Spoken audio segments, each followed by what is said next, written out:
C'est une question de politique et de stratégie.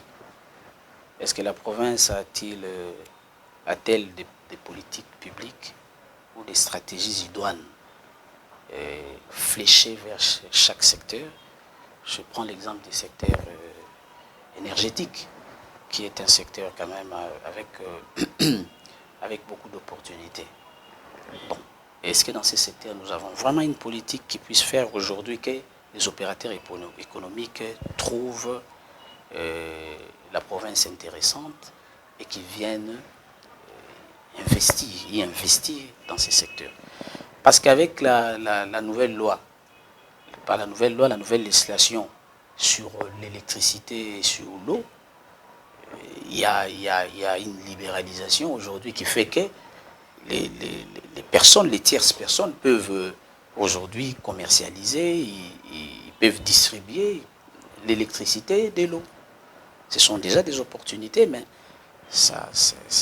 il appartient au pouvoir public, donc il appartient à la province peut-être d'émettre des conditions et de déterminer des incitants, des mesures incitatives, de manière à ce qu'il y ait attrait des opérateurs économiques qui voudront bien mettre leurs sous dans ces secteurs.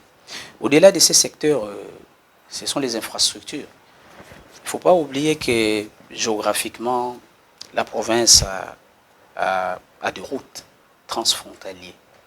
Ces routes-là, aujourd'hui, nous connectent avec l'Angola et avec les Cabinda.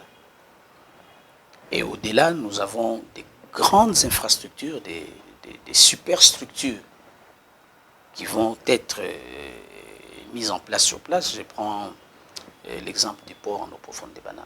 Donc il faudrait qu'on trouve l'organisation nécessaire, on trouve l'intelligence nécessaire pour que l'infrastructure accompagne ces superstructures, pour que la proximité géographique avec les pays frontaliers, notamment le Congo-Brazza et l'Angola, puisse bénéficier à l'économie de la province.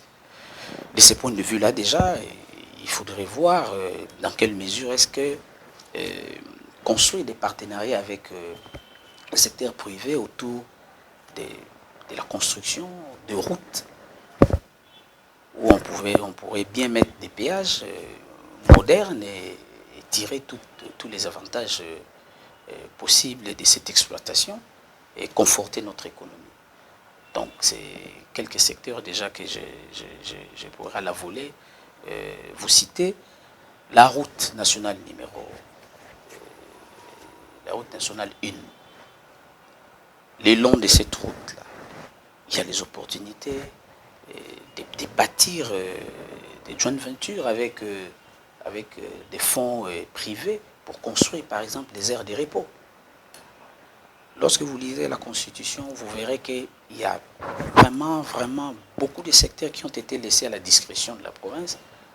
C'est à la province, comme j'ai dit, de trouver cette intelligence nécessaire, de trouver un type d'organisation adéquate de manière à ce qu'elle attire le fonds, que ces fonds se sentent sécurisés et que ces fonds investissent dans ces domaines-là qui ont de forts potentiels économiques.